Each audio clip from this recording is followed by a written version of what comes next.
Hello student, आज इस video के द्वारा हम जगत मोनेरा के वर्गीकरण और उनके क्या लक्षण होते हैं इसके बारे में जानेंगे। तो सबसे पहले वर्गीकरण देखते हैं।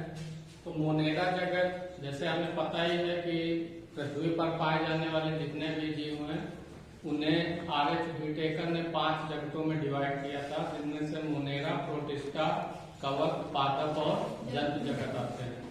तो आज हम मोनेरा जगत की बात कर रहे हैं। तो मोनेरा जगत को 2 डिवीजन यानी 2 प्रभाग में डिवाइड किया गया है। पहला है यूबैक्टीरिया और दूसरा है आर्की बैक्टीरिया। यूबैक्टीरिया को फिर से डिवाइड किया गया है और उसमें फिर वास्तविक या जो सत्य जीवाणु है वो आते हैं, नीले हरे शैवाल यानी साइनोबैक्टीरिया आते हैं और माइकोप्लाज्मा आते हैं। तो यहाँ पर अगर हम वर्गीकरण देखें तो मुख्य रूप से 2 को डिवाइड किया गया है, यानी एक यू बैक्टीरिया और दूसरा है आर्की बैक्टीरिया। आर्की बैक्टीरिया की चर्चा शायद पहले भी हो चुकी है, फिर भी एक बार जान लेते हैं कि आर्की बैक्टीरिया है क्या। तो आर्की बैक्टीरिया मतलब सबसे आद्य प्रकार के जीव, क्या है, पृथ्वी पर पाए जाने वाले सबसे आद्य यानी सबसे प्रिमिटिव या सबसे ओल्ड यानी सबसे प्राचीन जीवों में इनको गिना जाता है। और जो ये आर्की बैक्टीरिया होते हैं ये प्रतिकूल वातावरणीय परिस्थितियों में भी जीवित रह सकते हैं। वो कौन कौन सी परिस्थितियां हैं, जैसे उच्च ताप हो, ठीक है, लगभग 80 डिग्री सेल्सियस तापमान पर भी ये आर्की बैक्टीरिया जीवित रह सकते हैं। अत्यधिक पीएच पे भी या अम्लीय पीएच पे भी ये जीवित रह सकते हैं।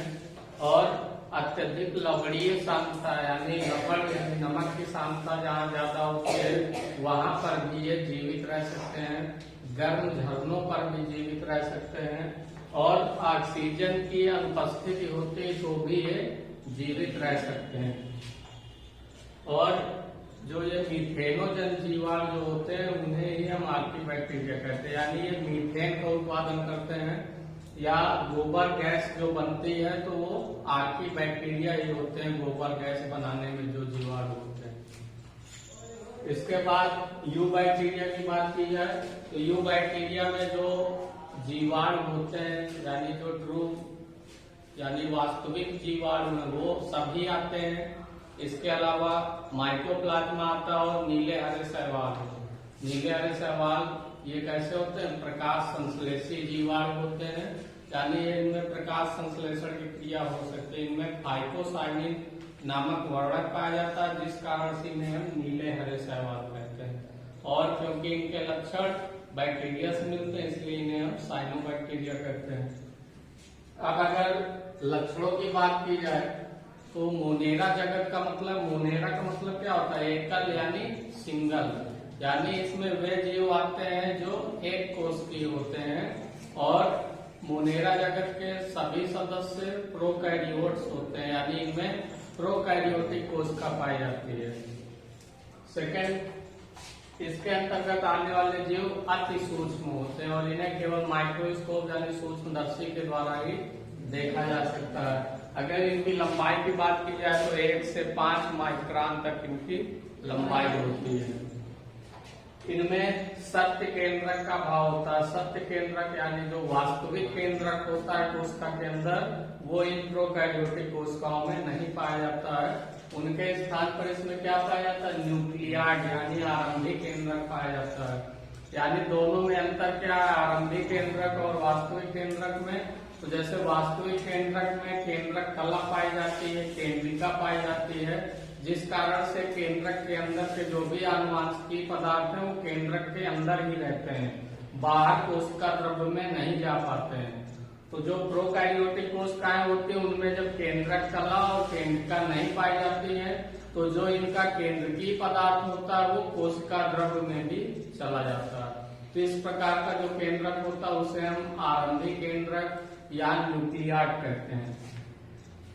फिर इनमें जो एकल झिल्ली युक्त कोशिकांग होते हैं, यानी जिनमें स्वयं की एक मेम्ब्रेन पाई जाती है कोशिकांगों में, वे सभी कोशिकांग इसमें नहीं पाए जाते हैं। जैसे माइटोकांड्रिया है, लवक है और अंतःप्रद्रव्य जालिका है, गाल्जी का है, तो ये सभी प्रोकैरियोटिक कोशिकाओं में अनुपस्थित होते हैं। इनमें क्या है, हिस्टोन प्रोटीन और गुणसूत्र नहीं पाए जाते हैं। प्रोकैरियोटिक कोशिकाओं में जो केंद्रक के अंदर, जैसे यूकैरियोटिक कोशिकाओं में देखा जाए तो केंद्रक के अंदर हेटेरोक्रोमैटिन और यूक्रोमैटिन नामक संरचनाएं पाई जाती हैं। तो वो कैसे बनते हैं, हिस्टोन प्रोटीन और गुणसूत्र के मिलने से बनते हैं। तो इन कोशिकाओं में ये नहीं पाए जाते हैं। और इनमें रिक्तिकाएं नहीं पाई जाती हैं। जैसे यूकैरियोटिक कोशिकाओं में रिक्तिका पाई जाती है जिनमें खाद्य पदार्थ संचित होते हैं, तो वो इनमें एब्सेंट रहती हैं। राइबोसोम की बात की जाए तो इनमें 70 इस प्रकार का राइबोसोम पाया जाता है, और यूकैरियोटिक कोशिकाएं जो होती है उनमें 80 इस प्रकार का राइबोसोम पाया जाता है। 70 को अगर डिफाइन करेंगे तो ये दो कॉम्बिनेशन से बनता है, जिसमें 50 प्लस 30, यानी जो बड़ा वाला होता है वो 50 एस का होता है और जो छोटा वाला होता है वो 30 एस का होता है। एस का मतलब यहाँ पे स्वेद वर्ग यूनिट है, ठीक है, यानी अवसादन गुणांक। हिंदी में अवसादन गुणांक कहेंगे और इंग्लिश में स्वेद वर्ग यूनिट कहेंगे। और इनमें तारक काय नहीं पाया जाता, ठीक है। यूकैरियोटिक कोशिकाओं में जो जंतु कोशिका होती है उसमें केंद्रक के समीप एक तारे की जैसी रचनाएं पाई जाती है, जिन्हें तारक केंद्र या तारक काय या सेंट्रियोल कहते हैं। वो प्रोकैरियोटिक कोशिकाओं में नहीं पाया जाता, यानी जो मोनेरा जगत के सदस्य उनमें नहीं पाया जाता। फिर इसमें माइकोप्लाज्मा को छोड़कर अन्य सभी जो सदस्य होते हैं मोनेरा जगत के, उनमें सभी में कोशिका भित्ति पाई जाती है। क्या पाई जाती है, कोशिका भित्ति पाई जाती है। क्योंकि जीवाणुओं को भी अगर हम देखा जाए तो ये पादपों के अंतर्गत ही गिने जाते हैं, ठीक है। और सभी पादपों में कोशिका भित्ति पाई जाती है, जो इनका मुख्य लक्षण है। तो अगर इनके सभी सदस्यों की बात की जाए तो उनमें जो माइकोप्लाज्मा होता है उसे छोड़ दिया जाए तो बाकी जितने भी सदस्य होते हैं उन सभी में ये कोशिका भित्ति पाई जाती है। फिर मोनेरा सदस्य के जितने भी जीव होते हैं वो स्वपोषी भी हो सकते हैं और परपोषी भी हो सकते हैं, यानी कुछ जीव इसके स्वपोषी भी होंगे और कुछ जीव इसके परपोषी भी होंगे। यानी कुछ अपना भोजन स्वयं भी बना सकते हैं और कुछ दूसरों के द्वारा भोजन प्राप्त करते हैं। फिर मोनेरा के कुछ जीव सहजीवी होते हैं। सहजीवी का मतलब कि इसमें दो अलग अलग प्रजातियां एक साथ अपना जीवन व्यतीत करती हैं, तो उसे हम क्या कहते हैं, सहजीवी कहते हैं। जैसे इसमें एक जीवाणु होता है राइजोबियम लेग्यूमिनोसेरम, तो ये जो दलहनी फसलें होती हैं जैसे चना है, मटर है, यानी लेग्यूमिनेसी कुल वाले पौधों की जड़ों की ग्रंथिकाओं में ये पाया जाता है बैक्टीरिया।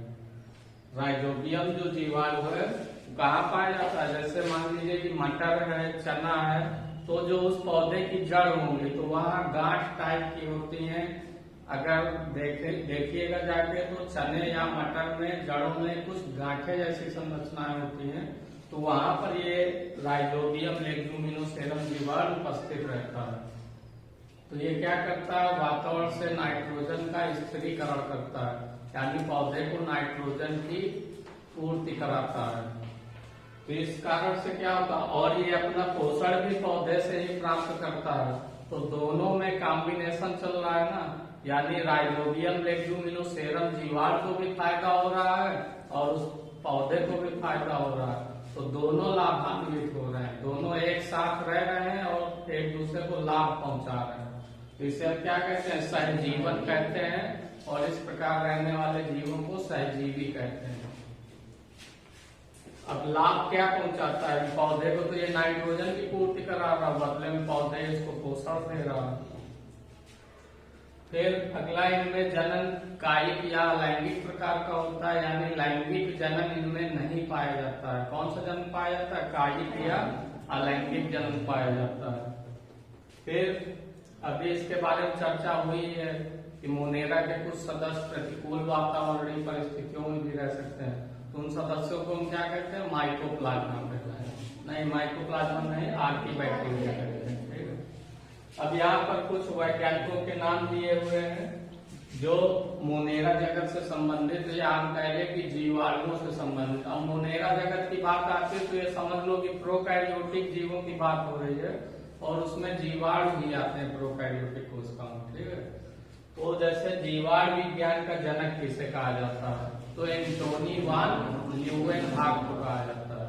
या पूछ लिया जाए कि जीवाणु की खोज किसने की, तो एंटोनी वान ल्यूवेनहॉक ने की। इन्होंने क्या किया था कि अपने द्वारा बनाए गए सूक्ष्मदर्शी के द्वारा इन्होंने लार में या अपने दांतों के मैल में कुछ सूक्ष्म जीवों को देखा था जिनको इन्होंने एनिमल क्यूलेक्स नाम दिया था। क्या नाम दिया था?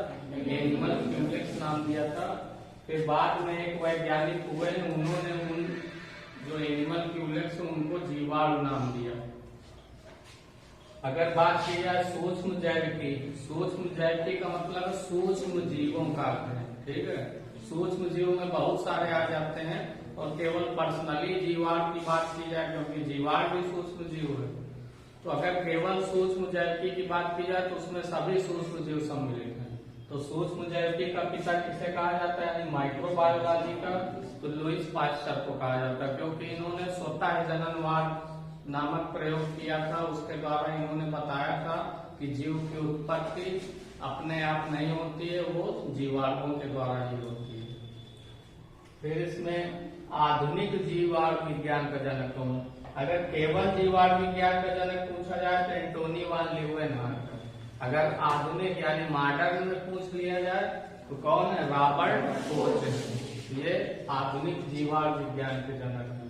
तो इस प्रकार से अगर देखा जाए आज के वीडियो में हमने क्या सीखा, तो वर्गीकरण मोनेरा जगत का कितने भागों में हुआ है, तो सबसे पहले 2 भागों में, यानी उसके हम क्या कहेंगे, जगत के बाद क्या आता है, जंतुओं में संघ आता है, फाइलम, पौधों में क्या आता है, प्रभाग यानी डिवीजन आता है। तो यहाँ पर क्या है, डिवीजन, क्योंकि जीवाणुओं को भी हम पादपों की ही संज्ञा में मानते हैं।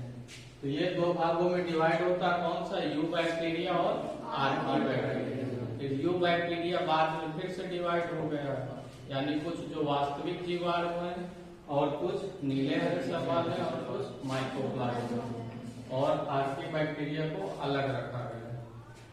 ये लक्षण हो गए। तो आप लोग इसका स्क्रीनशॉट भी ले सकते हैं।